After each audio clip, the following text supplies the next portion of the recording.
Actually બહુ ગરમી છે. નોર્મલી હું કમ્પ્લેન નથી કરતી ગરમીની, ખરેખર 29 ડિગ્રી અહીંયાની ગરમી છે ને બહુ ભયંકર હોય. એક દિવસ પડે પણ એટલી ગરમી લાગે કે જવા દો વાત.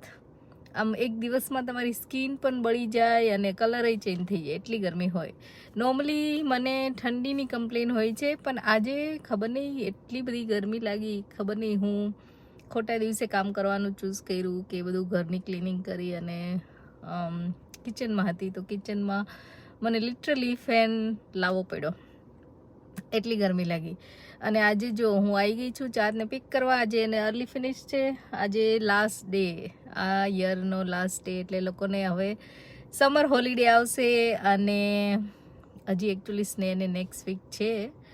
નેક્સ્ટ વીક એને થર્સડે પૂરું થશે સ્નેહને, પણ ચાતને આ વીકથી આજે છેલ્લો દિવસ. તો હવે સમર હોલિડે 6 વીક માટે હવે ધમાચકડી ઘરમાં હશે. અહીંયા ચાઇલ્ડ કેરનો પ્રોબ્લેમ થશે પાછો. ફ્રેન્ડ્સના ઘરે ને હસબન્ડ વાઈફને એડજસ્ટમેન્ટ કરવાના, એ બધું ચાલુ થઈ જશે 6 વીક માટે.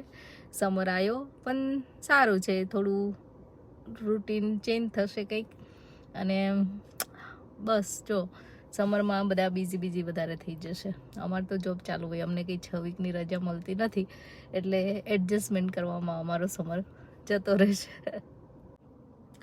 તો ચલો, આજે આવવાના છે ગેસ્ટ. અને ગેસ્ટ એટલે તમે બધા ઓળખો જ છો ઓલમોસ્ટ. ટીકુબેનને ઓળખો છો, ટીકુબેનના સિસ્ટર, અને એ લોકો આવ્યા છે તો આજે ઇન્વાઇટ કર્યા છે અમારા ઘરે. તો આજે બનાવીશું સરસ યમી. આજે ગરમી હતી તો ખબર નથી પડતી કે શું મેન્યુ બનાવું, પણ ફાઇનલી ડિસાઈડ કરી દીધું છે દાળ બાટી ખાવાનું. લેટ્સ સી, આઈ હોપ કે બધાને ગમે અને ભાવે. તો આજે બનાવીશું દાળ બાટી. અને ઘણા બધા લોકોની પણ રિક્વેસ્ટ હતી કે દાળ બાટી બનાવો, તો આજે બનાવીશું દાળ બાટી. તો ચલો, હું મારી રીતે કઈ રીતે હું બનાવું છું દાળ બાટી. નોર્મલી હું ઓવનમાં બનાવતી હોય છે અને હું તમને બતાવીશ આખી રેસીપી એની, દાળ અને બાટી કઈ રીતે બનાવું. પણ દાળ બાટી સાથે હું દાળ બાટી ચૂરમા પણ બનાવીશ, તો એની પણ રેસીપી મળશે તમને. ચૂરમું આપણે કરતા હતા નોર્મલી પહેલાં, બહુ ટાઈમ પહેલાં, પણ અત્યારે કોઈ કરતું નથી.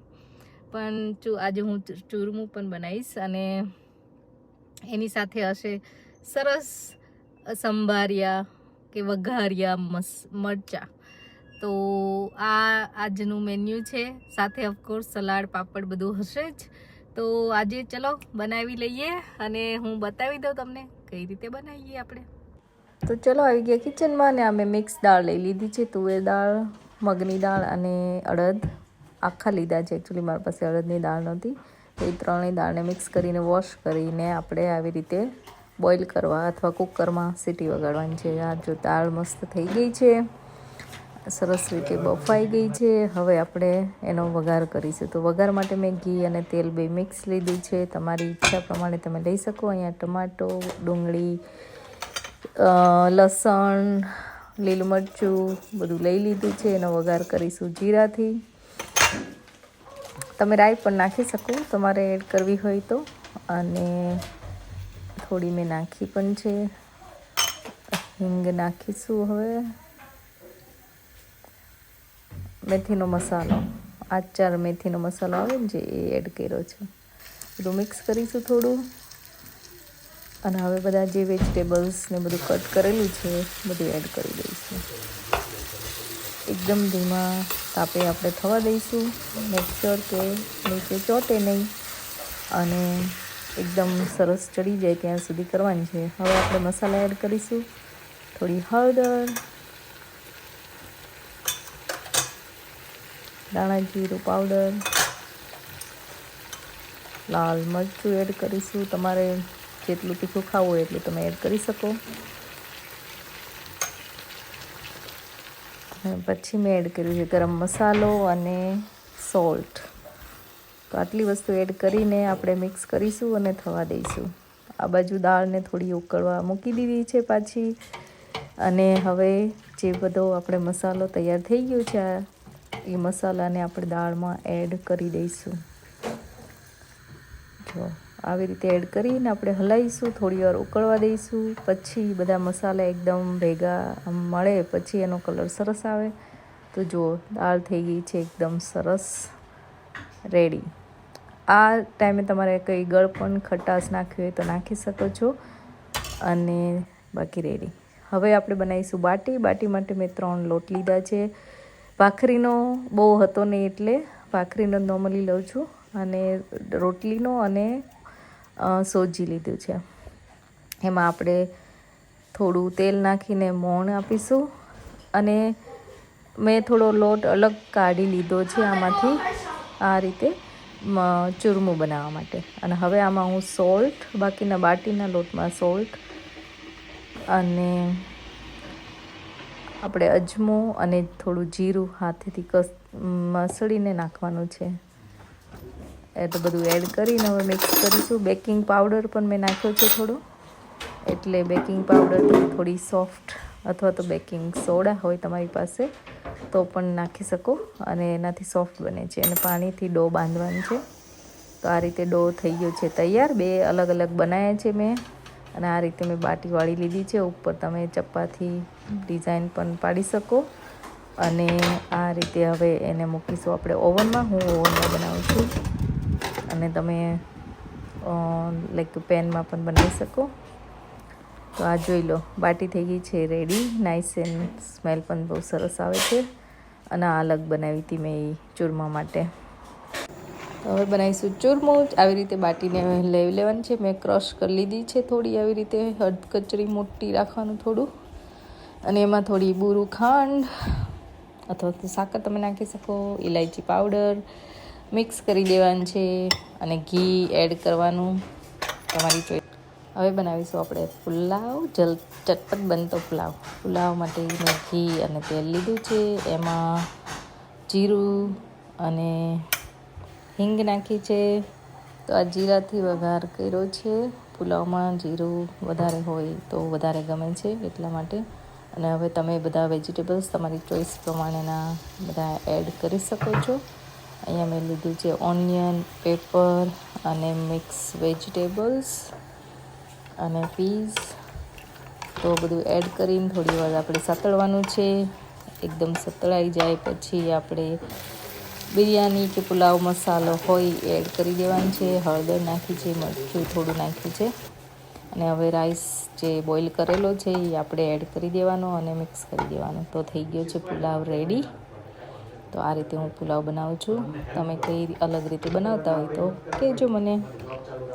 હવે બનાવીશું આપણે લસણની ચટણી. જે મેં લસણ અને લાલ મરચું એકદમ મિક્સરમાં ગ્રાઇન્ડ કરી લીધું છે. એનો વઘાર કરીશું. વઘારમાં કંઈ નથી નાખતી, તેલ, થોડી રાઈ અને હિંગ, અને લસણની એકદમ કાચું ટેસ્ટ ના આવે ત્યાં સુધી આપણે સાતળવાનું છે, એટલે લસણની ચટણી તૈયાર. હવે આપણે બનાવીશું વઘારિયા મરચાં. તો એના માટે મેં આખા ધાણા, જીરું, રાઈ, મેથી લીધી છે. બધાને ગ્રાઇન્ડ કરી લીધું છે. થોડો આમચૂર પાવડર પણ નાખ્યો છે, અને મરચાંને થોડા સાતળવાના છે હિંગ નાખીને, અને બધો મસાલો એડ કરી દેવાનો છે, અને મરચાં થઈ ગયા છે રેડી. બહુ સિમ્પલ છે પણ ટેસ્ટી છે. આજે અમારી ભારતી બેને બનાવ્યું છે દાળ બાટી બનાવી છે. જો આ બાટી દાળ બાટી ચૂરમા. દાળ બાટી ચૂરમા. એક મિનિટ ખાધી હતી હે? કાલે મેક્સિકન હતું ને? હા, આજે રાજસ્થાની અલગ અલગ ભારતી બેન ના હાથ કા ભારતી બેન. તો તમે રોજ નવી નવી ખાઈ લો ને અહીંયા. છાસ બધા નહીં પીવે? જો આજે છે દાળ બાટી. અમારા ટીકુબેન તો આયા છે, તમે બધા ઓળખો જ, પણ આ ટીકુબેન ના બેન ને જીજાજી આયા છે અમારા ઘરે. આ તો ટીકુબેન ના બેન પોપ્યુલર થવા માંડ્યા.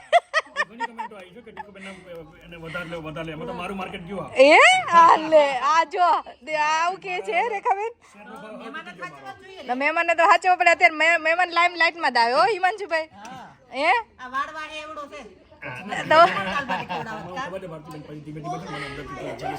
લે બોલો હાલો. હા જો એ સાચી વાત. ગપ્પા મારો છો હિમાંશુભાઈ તમે. બીજો કેમેરો નહીં થતો. આ તમને જમવાનું કર્યું છે પણ વાળ વાહે એવું છે. અમારી પાસે તમને જમવાનું કર્યું અમાર વગરેનું સ્પેશિયલ મહેમાન હતા એટલે કર્યું છે. એ સાચી વાત. એવું રાખો હવે તમારા માટે. આજે તો અમારા માટે બસ.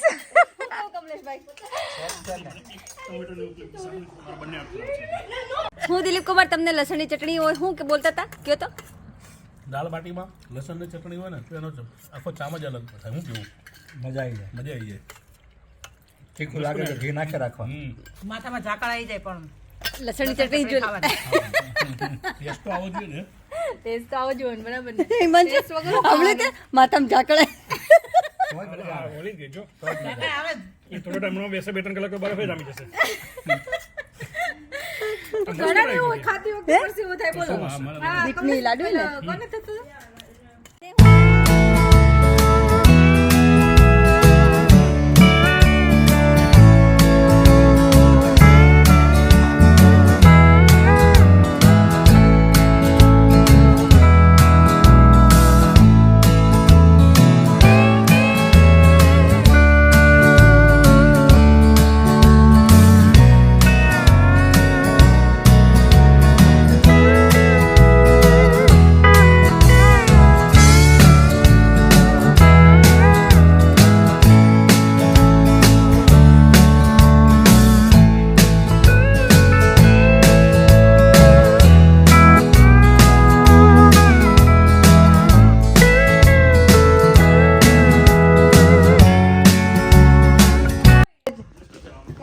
તમારા માટે ચૂરમું હતું, એમની માટે વફલ છે. તો આ રીતે બધા મળીએ એટલે ગપ્પા તો મારવા જ પડે. અને સ્પેશિયલી આ અમારા ફેમિલી મળે ને એટલે છોકરાઓને પણ એટલી જ મજા આવે. અને અમે બધા જ્યારે વાતોમાં બિઝી હતા ને ત્યારે એ લોકોએ આવીને અંદર વફલ્સ અને આઈસ્ક્રીમ પણ એમની જાતે બનાવીને ખાઈ લીધું. અને અમે બધાએ ગપ્પા માર્યા. ખરેખર મજા આવી. અને તમને પણ જો મજા આવતી હોય તો like, share and subscribe. Thank you.